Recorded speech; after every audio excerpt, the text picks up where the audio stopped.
Assalamualaikum warahmatullahi wabarakatuh. Jumpa lagi bersama saya Adi di channel Ngulik Sejarah. Dan pada video kali ini saya akan kembali lagi membacakan suatu kisah misteri. Kali ini berjudul tentang sebuah kisah. Anakku hampir kujadikan tumbal pesugihan. Cerita kali ini ditulis oleh Mbak Nafila. Nantinya kalian juga bisa mengunjungi thread beliau secara langsung. Yuk, daripada kita lama-lama, daripada kita penasaran bagaimana kisahnya, mari kita langsung saja menuju ke ceritanya. Perhatikan baik-baik dan ceritanya akan segera saya mulai ya teman-teman. Untuk kalian yang belum subscribe channel ini. Nyalakan tombol lonceng notifikasinya agar kalian tidak ketinggalan video terbaru selanjutnya dari channel ini. Mari kita mulai ceritanya.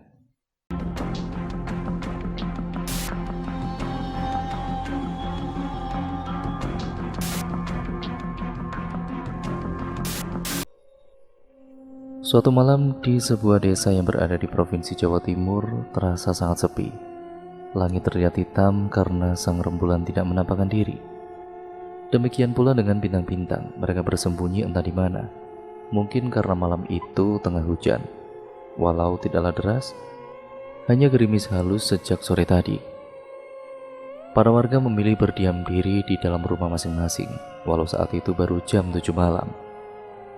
Di sebuah rumah tinggal seorang perempuan yang bernama Ira, kita sebut saja begitu.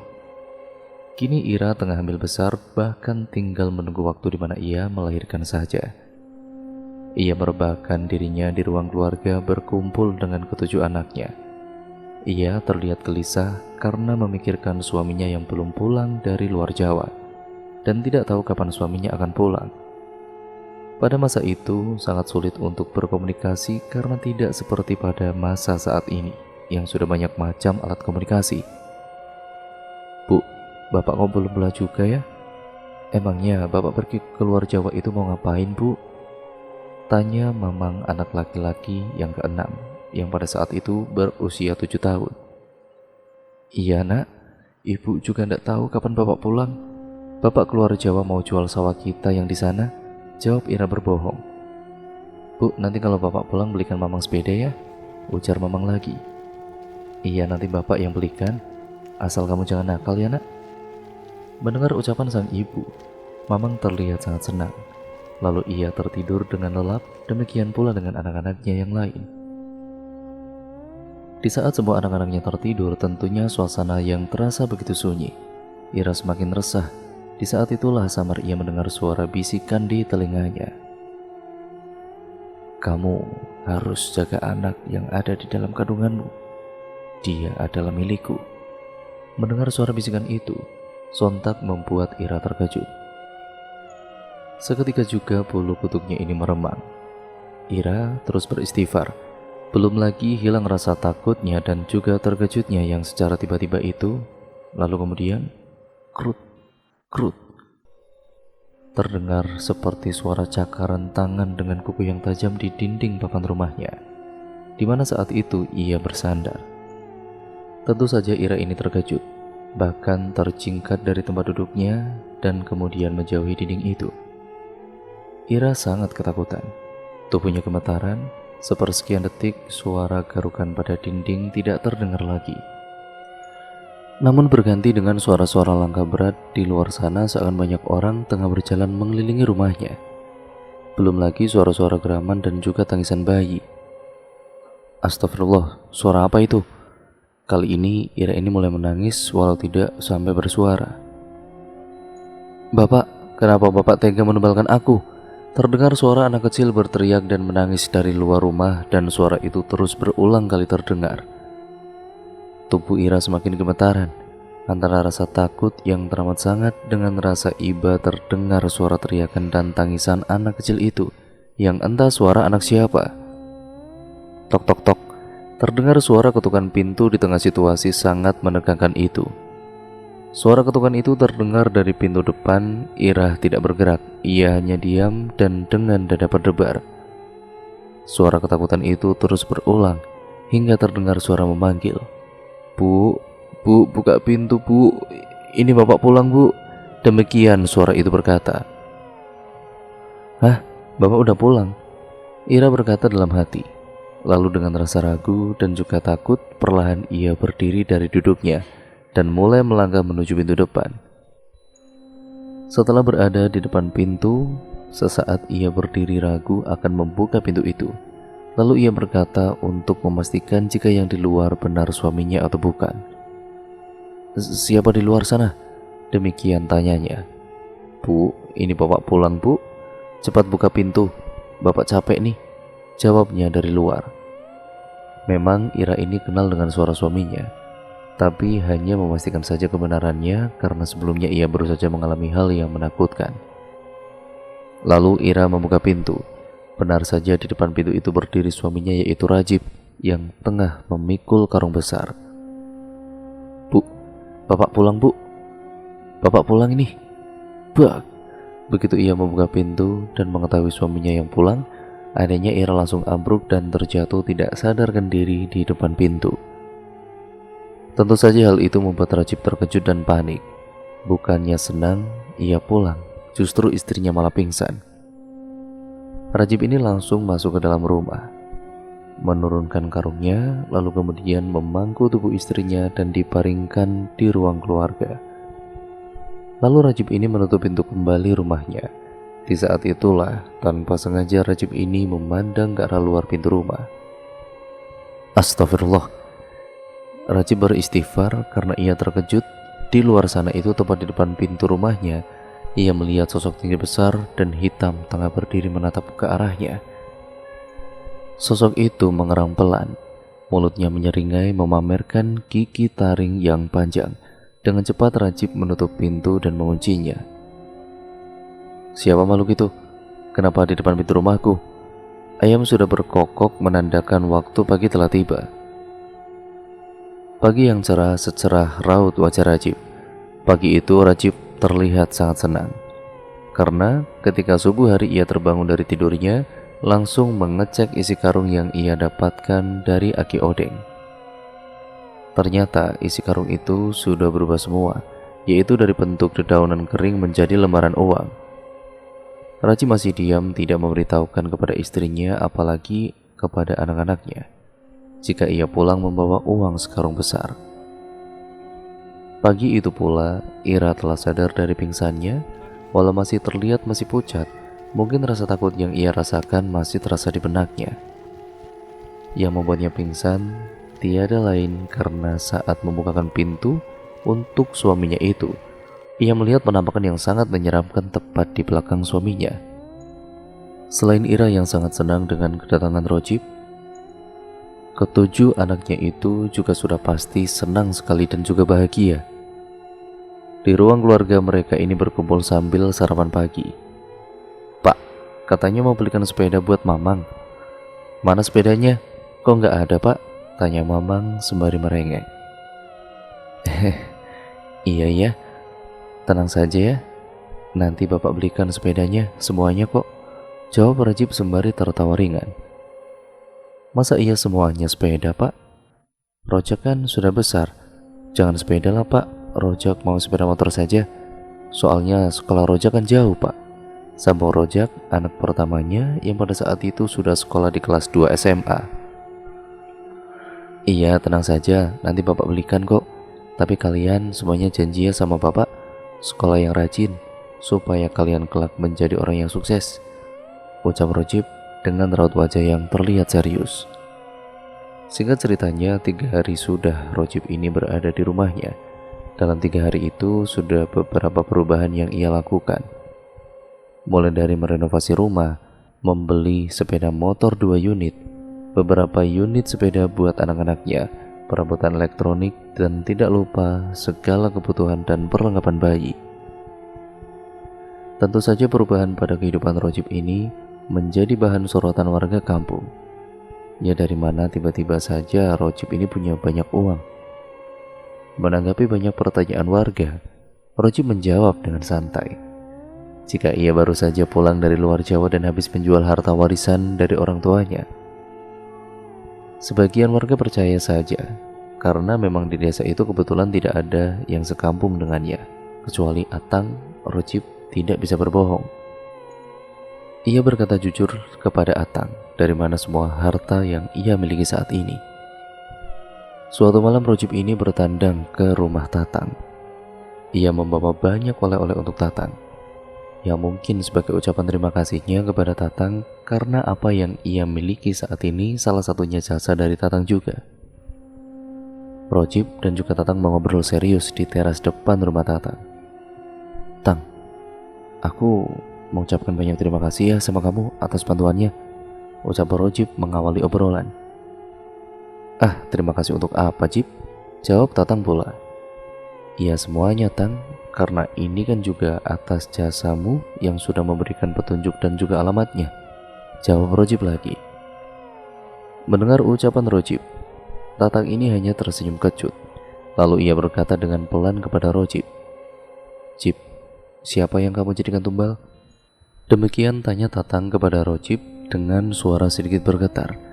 Ingat ya teman-teman, semua nama sudah disamarkan pada cerita kali ini. Jadi ya untuk privasi dan juga keamanan bersama juga.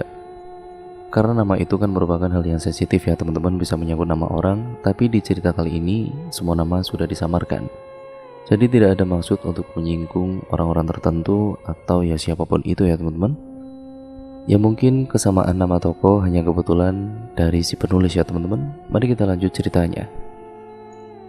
Mendengar pertanyaan Tatang, sesaat Rojib ini terdiam, sembari celingak-celinguk ke kanan dan ke kiri, memastikan jika saat itu tidak ada orang lain yang mendengar selain Tatang.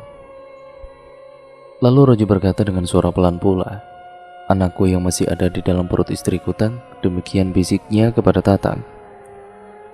Mendengar ucapannya Rojib, sontak Tatang ini terkejut dan menatap wajah Rojib. "Serius, Jib? Kok tega kamu, Jib?" Demikian ucap Tatang benar-benar merasa terkejut. "Ya gimana lagi, Tang? Tapi ya enggak saat ini. Cuman ya nanti anakku itu diambilnya ya mungkin nanti setelah lahir dan berumur 1 tahun, Tang," ucap Rojib. Lalu Rojib melanjutkan cerita. "Dan apabila setelah berumur 1 tahun aku tidak menepati janji, maka aku sebagai gantinya, Tang," sambung Rojib lagi semakin pelan. Mendengar penjelasan Rojib, Tatang ini hanya menghela nafas berat. Ia tidak tahu harus berkata apa-apa lagi. Malam yang dingin dan juga hening, gelap karena sang rembulan tengah tidak menampakkan dirinya menghiasi malam itu. Hanya hujan gerimis yang perlahan membasahi bumi dan isinya. Tiba-tiba saja, keheningan malam itu dipecahkan oleh suara tangisan Irah yang merasa perutnya yang sangat sakit. Mungkin saat itu ia akan melahirkan. Melihat Irah akan melahirkan, Rojib ini merasa bingung. Karena saat itu waktu menunjukkan jam 12 malam. Tentunya saat itu jangankan bidan, dukun beranak pun sudah pada tidur semua. Akhirnya, mau tidak mau, ya dia harus memanggil dukun bayi. Namun dia tidak pergi. Namun si Rojib ini ya tentu saja menyeru anak pertamanya, yaitu si Rozak. Rozak ini kemudian pergi untuk menjemput dukun beranak atau dukun bayi, sementara Rojib menemani Irah yang merintih kesakitan. Di saat situasi panik, Rojib ini dibuat semakin ketakutan dengan suara-suara aneh yang ia dengar dari luar rumah. Rojib ini mendengar bermacam-macam suara. Suara geraman, suara tawa ngikik, suara ringik kuda. Sedang di daerah tersebut tidak pernah ada kuda ataupun ya apapun itu, walau 1 ekor pun. Bahkan suara memanggil nama dirinya. "Rojib, Rojib." Rojib sangat terkejut mendengar namanya itu dipanggil oleh seseorang dari luar rumah. Namun yang membuatnya terkejut bukan karena namanya dipanggil, tapi suara seseorang yang memanggil namanya itu. Ya, ia tidak asing dengan suaranya. Dalam takut ia mengingat suara siapa gerangan. Sesaat kemudian raut wajah Rojib ini menegang dan pucat pasi, karena ia benar-benar telah mengingatnya itulah suara Aki Odeng. Tok tok tok. Dalam situasi menegangkan seperti itu bagi Rojib, terdengar suara ketukan di pintu depan. Tentu saja Rojib ini tidak berani langsung membukanya. Hingga kembali suara ketukan itu terdengar beruntun.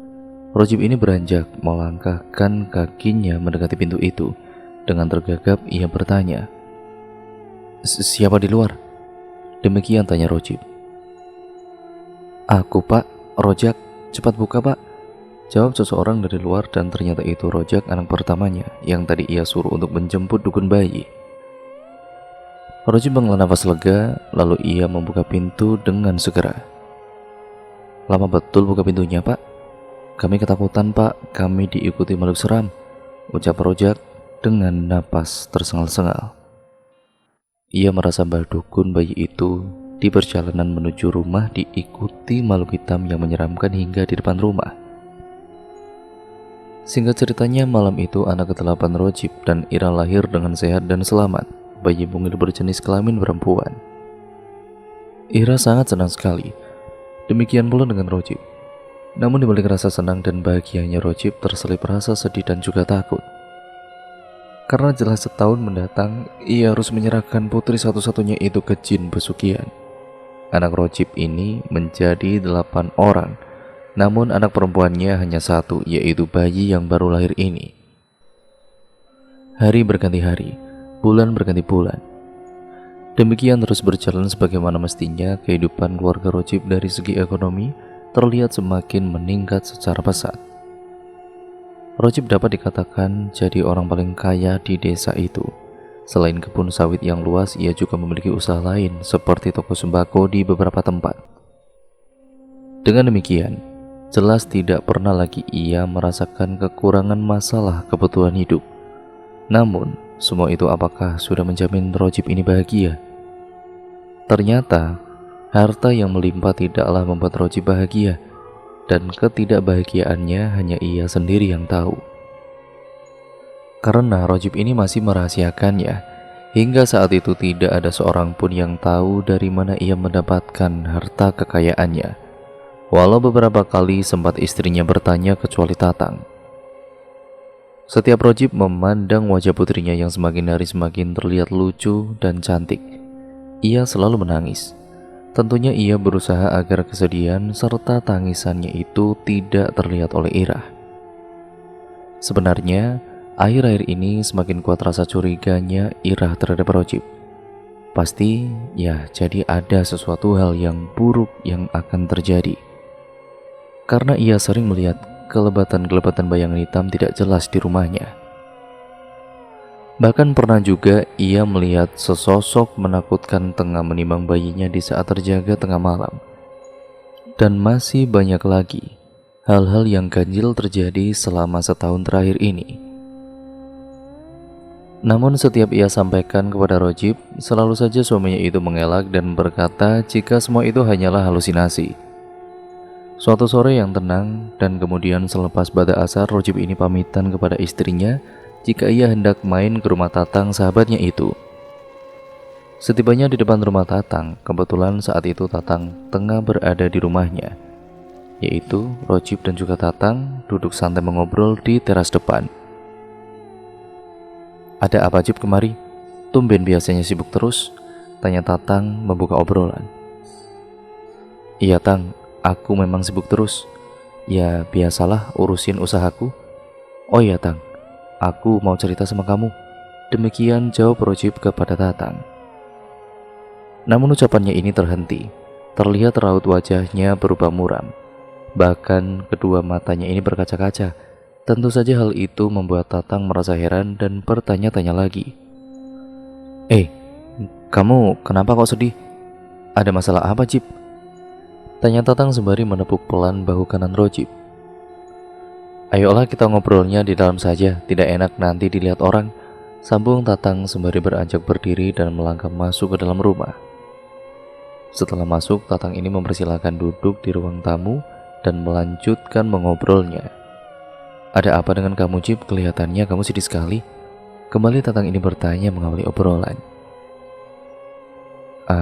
Begini Tang, 3 hari lagi kan umur anak perempuanku genap setahun nih.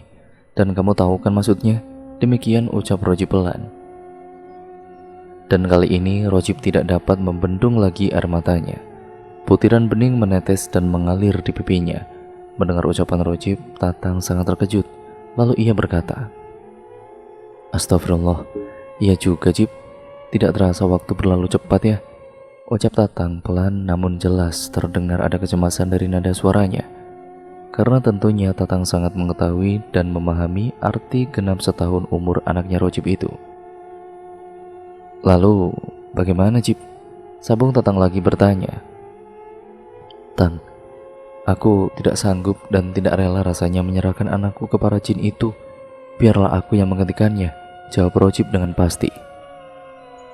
Namun air matanya terlihat semakin deras mengalir. Mendengar jawaban dari Rojib, Tatang ini terlihat terkejut dan berkata, "Yang serius kamu, Cip? Lalu bagaimana dengan anak-anakmu yang lain? Mereka masih kecil-kecil." Demikian ucap Tatang. "Tang, aku ini kan sudah tua. Mungkin umurku tidak akan lama lagi di dunia ini, tapi anak-anakku, dia masih panjang masa depannya. Biarlah dia melanjutkan hidupnya dengan bahagia, dengan harta yang ada. Aku yakin istriku bisa membesarkan anak-anakku dengan baik." Demikian ucap Rojib dengan penuh keyakinan. "Tapi ya bagaimana caranya untuk menggantikannya agar aku saja yang mereka ambil? Jangan anakku, Tang, aku tidak tahu caranya," sambung Rojib semakin pilu. Sejenak Tatang ini tertunduk dan terdiam, lalu Tatang berbicara. "Begini saja, Cip. Pertama kamu harus bicarakan hal ini kepada istrimu, lalu kamu pergi ke rumah temanku. Dia adalah seorang ustadz. Titipkan anakmu itu sama ustadz untuk sementara waktu. Aku yakin ustadz itu bisa melindungi anakmu, namun tidak untukmu." Demikian ujar Tatang memberikan solusi. Singkat ceritanya, siang itu dengan menggunakan mobil pribadinya, Rojib ini memboyong anak-anaknya dan istrinya pergi ke rumah seseorang ustadz temannya Tatang itu. Bahkan Tatang ikut serta bersama mereka. Setibanya di rumah, yang kebetulan ustadz tersebut tengah berada di rumahnya, Tatang ini turun dari mobil Rojib. Namun Rojib dan keluarganya masih ada di dalam mobil itu. Tatang masuk ke dalam rumah dan mengobrol dengan serius kepada ustadz itu. Terlihat ustadz terkejut dan berulang kali beristighfar. Tidak berselang lama kemudian, Tatang keluar dan menghampiri Rojib di mobilnya, menyuruh agar segera turun dan masuk ke dalam rumah ustadz. Di saat itu, terlihat wajah Ira begitu sembab karena sejak ia tahu masalah sebenarnya dari Rojib. Ira tidak henti-hentinya menangis karena tidak ada pilihan yang menyenangkan dan akhirnya ia harus mengikuti keputusan Rojib suaminya itu, yakni Rojib akan pergi untuk selama-lamanya menjadi penghuni sendang pesugihan itu. Singkat ceritanya, setelah menitipkan anak-anak dan istrinya kepada Pak Ustadz, Rojib ini berpamitan. Tentunya saat itu saat yang begitu menyedihkan. Rojib menangis, memeluk dan juga mencium satu persatu anak-anaknya. Walau saat itu semua anaknya belum ada yang mengerti dengan pasti apa yang sebenarnya terjadi. Setelah semuanya selesai, Rojib dan juga Tatang ini pergi kembali ke rumahnya Rojib. Kira-kira jam 9 malam, Rojib dan juga Tatang di rumahnya. Saat itu Tatang ini memutuskan untuk menemani sahabatnya itu. Ya karena malam itu detik-detik terakhir hidupnya si Rojib ini. Ya, Rojib akan pergi atau dijemput jin pesugihan sesuai dengan perjanjiannya dengan para jin itu. Ketika baru tiba di depan rumah Rojib, terlihat rumah itu sangat gelap. Karena memang ketika berangkat tadi siang itu, semua lampu belum dihidupkan. Dari sorot cahaya lampu yang mengarah ke bagian depan rumahnya Rojib, Tatang ini dapat melihat di beberapa titik rumah itu dengan jelas sosok-sosok hitam berdiri menatap tajam ke arah mereka. Rojib sangat ketakutan. Beda dengan Tatang, Tatang terlihat tenang. "Udah tenang aja, Jib. Ayo, parkirkan mobilmu dan kita masuk." Tatang ini berusaha menenangkan Rojib. Setelah kemudian memarkirkan mobil, lalu mereka ini masuk ke dalam rumah. Setelah di dalam rumah, mereka duduk di ruang keluarga. Walau semuanya lampu di rumah itu telah dinyalakan, namun suasana terasa sangat menyeramkan. Ya tentu saja, terdengar geraman-geraman tidak jelas, serta langkah-langkah berat seakan tengah mengepung rumah itu. Berulang-ulang kali Tatang ini melirik ke jam dinding yang menempel di atas TV di ruang keluarga itu saat waktu menunjukkan jam setengah 12 malam. Tatang ini kemudian beringsut dari tempat duduknya menghadap ke Rojib yang gemetaran serta air matanya tidak henti mengalir. Lalu Tatang berbicara dengan pelan.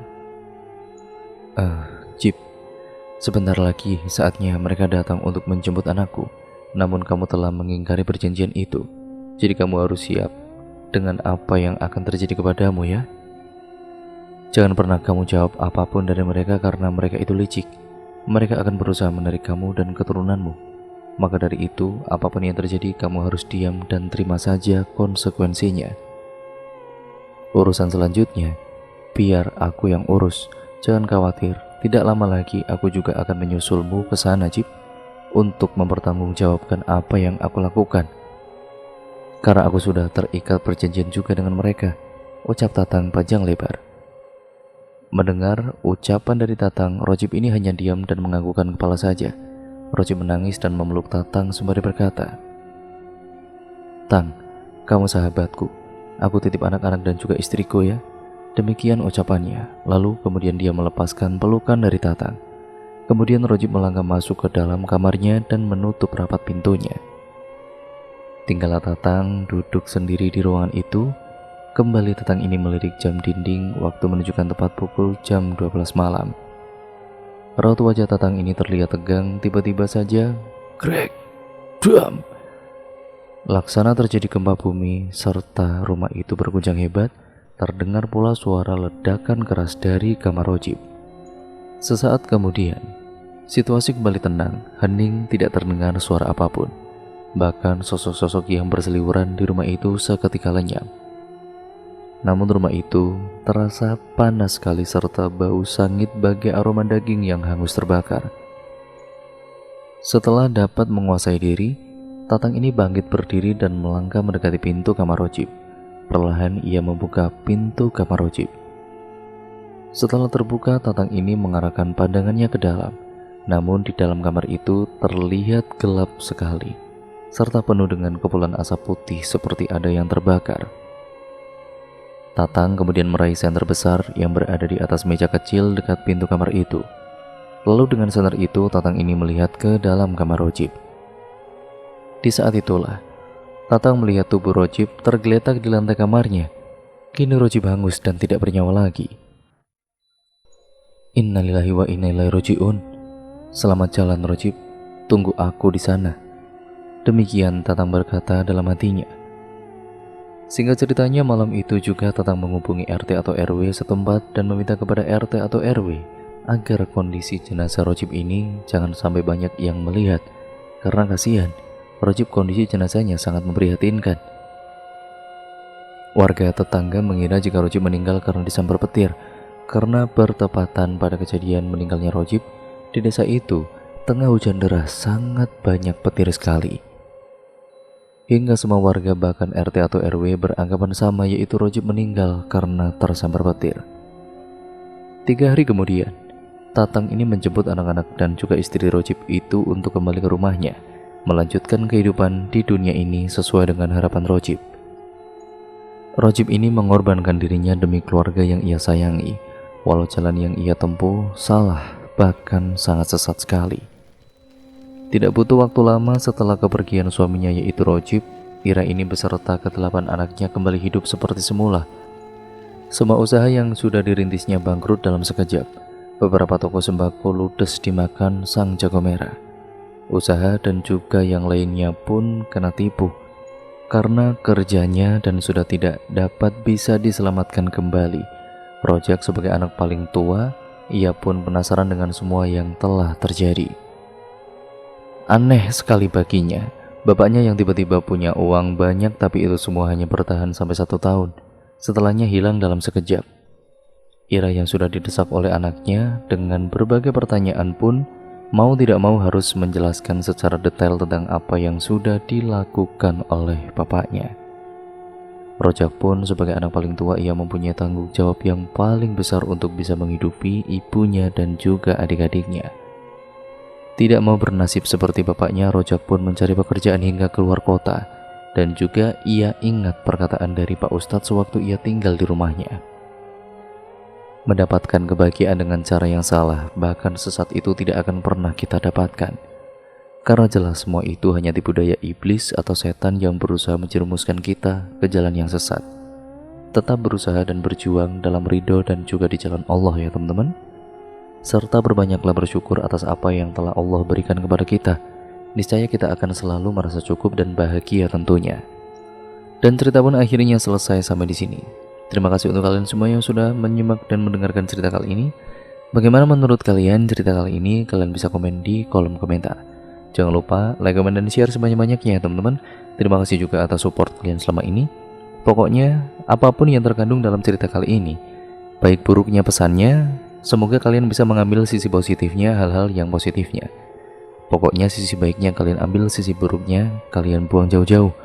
Dan jadikan itu sebagai pembelajaran untuk kita semua agar kita menjadi manusia yang jauh lebih baik lagi ke depannya.